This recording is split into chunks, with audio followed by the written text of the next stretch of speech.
नमस्कार, मैं हूं शिवेंद्र श्रीवास्तव और आप देख रहे हैं यूपी तक। यूपी तक में आज मुद्दे की बात यह है कि अयोध्या में बनने वाले राम मंदिर को लेकर के रोज़ नए नए डिज़ाइन से लेकर तमाम चीज़ों में बदलाव किए जा रहे हैं। ऐसा इसलिए किया जा रहा है ताकि राम मंदिर ट्रस्ट के अंदर बनने वाले इस राम मंदिर को बेहतर ढंग से डिज़ाइन किया जा सके और इसको जल्द से जल्द पूरा किया जा सके। यूपी के बनारस में बोलते हुए राम मंदिर ट्रस्ट के महासचिव चंपत राय ने कहा कि अगर जनवरी से काम शुरू होता है तो राम मंदिर 3 साल में बनकर तैयार हो जाएगा। चंपत राय ने यह भी कहा कि मंदिर के दान के लिए सिर्फ हिंदू लोग ही दान नहीं दे रहे हैं, बल्कि मुसलमान भी आगे आ रहे हैं। अब तक 5 मुसलमानों ने इसके लिए चंदा दिया है। हालांकि नाम का खुलासा नहीं किया गया, लेकिन उन्होंने कहा कि उनकी तरफ से चेक्स के जरिए और कैश भी पैसा दिया गया है। चंपत राय ने यह कहा कि मौजूदा डिज़ाइन में कुछ फेरबदल भी किया जाएगा। अब मंदिर का आकार थोड़ा बड़ा हो सकता है। मंदिर की सीढ़ियां चढ़ने के लिए 30 सीढ़ियां चढ़नी पड़ेंगी और उसकी ऊंचाई भी बढ़ जाएगी। इसके अलावा चंपत राय ने यह भी कहा कि मंदिर के दान के लिए घर घर जाकर के अभियान चलाया जाएगा, जिसमें बड़े बड़े उद्योगपतियों से लेकर के बिजनेसमैन और आम जनता तक, जो स्वयंसेवक संघ के तमाम कर्मचारी हैं, जो तमाम वॉलंटियर्स हैं, वो जाकर के खुद चंदा मांगेंगे और चंदा ज़्यादा से ज़्यादा पैसे के रूप में ही लिया जाएगा। तमाम लोग चंदे के लिए चांदी और सोने के सिक्के और ईंटें भी ऑफर कर रहे हैं, जिस पर चंपत राय ने कहा कि अगर वो लोग कैश पैसा दें तो उनके लिए ज़्यादा बेहतर होगा। वो चेक से, कैश से या आरटीजीएस के माध्यम से पैसे ट्रांसफ़र कर सकते हैं, लेकिन चांदी या सोना देने से मंदिर के निर्माण के लिए उसका इस्तेमाल बहुत बेहतर तरीके से नहीं हो पाएगा। ट्रस्ट पहले ही साफ कर चुका है कि मंदिर के निर्माण के लिए किसी भी तरीके की धातु का इस्तेमाल नहीं किया जाएगा, लेकिन नींव में पत्थरों को जोड़ने के लिए पीतल या तांबे जैसी किसी मेटल का इस्तेमाल किया जाएगा और उसके लिए एक कंपनी से बातचीत भी फाइनल हो चुकी है।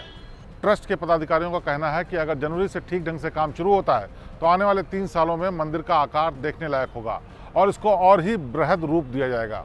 चंदे के पैसे लेने के लिए 3 बैंकों के साथ टाई अप भी कर लिया गया है, जिसमें करीब 90 करोड़ रुपए के आसपास चंदा आ भी चुका है। लेकिन ट्रस्ट के लोगों का कहना है कि 11 करोड़ भारतीय अगर 1-1 रुपये भी देंगे तो 11 करोड़ रुपए होते हैं। इसी तरीके से जो अपने सामर्थ्य से जितना भी पैसा चंदे के रूप में देना चाहे वो अपने निजी धन से दे सकता है और इसके लिए जो अभियान चलाया जाएगा उसमें व्यक्तिगत रूप से लोगों से मुलाकात की जाएगी और ये जिम्मेदारी उन जिम्मेदार लोगों पर दी जाएगी जो कि पूरी तरह से विश्वसनीय हैं और ट्रस्ट के लिए ही काम करेंगे। धन एकत्र करने के लिए काम करने वाले वॉलंटियर्स को किसी भी तरीके का मेहनताना नहीं दिया जाएगा। वो अपनी इच्छा से, स्वेच्छा से इस अभियान से जुड़ करके लोगों से चंदा इकट्ठा करेंगे और इसके लिए ऑथराइज तरीके से बाकायदा उनको एक रसीद दी जाएगी, जो कि चंदा लेने के बाद संबंधित व्यक्ति को दी जाएगी। राम मंदिर के निर्माण के लिए ट्रस्ट लगातार नई नई चीज़ें कर रहा है और तमाम चीज़ें फाइनल कर ली गई हैं। चंपत राय के मुताबिक इसके डिज़ाइन, आकार, प्रकार और आसपास के वातावरण में जिस तरह का इंतज़ाम किया जाएगा, जिस तरह का निर्माण किया जाएगा, उस सब चीज़ों को लेकर के फैसला हो चुका है और धीरे धीरे वो आकार लेना शुरू कर देगा। इससे पहले तमाम वो व्यवस्थाएं की जानी हैं जो निर्माण से पहले की जानी है। इसके लिए इंजीनियरों और तकनीशियंस के साथ लंबी बातें और लंबी बैठकें हो चुकी हैं, जिससे कि जब एक बार काम शुरू हो तो किसी तरीके की कोई दिक्कत ना आए। हम आपको बता दें कि मंदिर के निर्माण से पहले जो टेक्निकल टीम की बैठक हुई थी उसने साफ तौर पर कहा था कि गहरी जो नींव है उसको खोलने के बाद ये पता चल रहा है कि नीचे रेत है। भुरभुरी ज़मीन होने की वजह से मंदिर बड़े बड़े पत्थरों का भार नहीं सह सकती, इसलिए जो उसकी उम्र के बारे में 1000 साल की बात कही जा रही थी वो कहना असंभव है।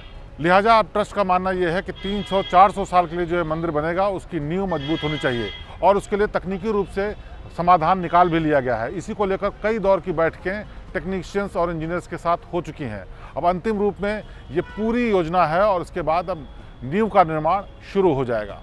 तो कुल मिलाकर के राम जन्मभूमि तीर्थ क्षेत्र ट्रस्ट का कहना है कि सारे इंतजाम उनकी तरफ से पूरे कर लिए गए हैं और ज़्यादा से ज़्यादा लोग इसके लिए चंदा दें ताकि एक विशालकाय, दुनिया में मशहूर और अद्भुत राम मंदिर का निर्माण जल्द से जल्द हो सके। तो राम मंदिर के निर्माण में नई योजनाओं और नई बातों पर यह थी यूपी तक की खास पेशकश। प्रदेश की ताज़ा तरीन और बेहतरीन खबरों के लिए आप देखते रहिए यूपी तक। आपसे फिर होगी मुलाकात। नमस्कार।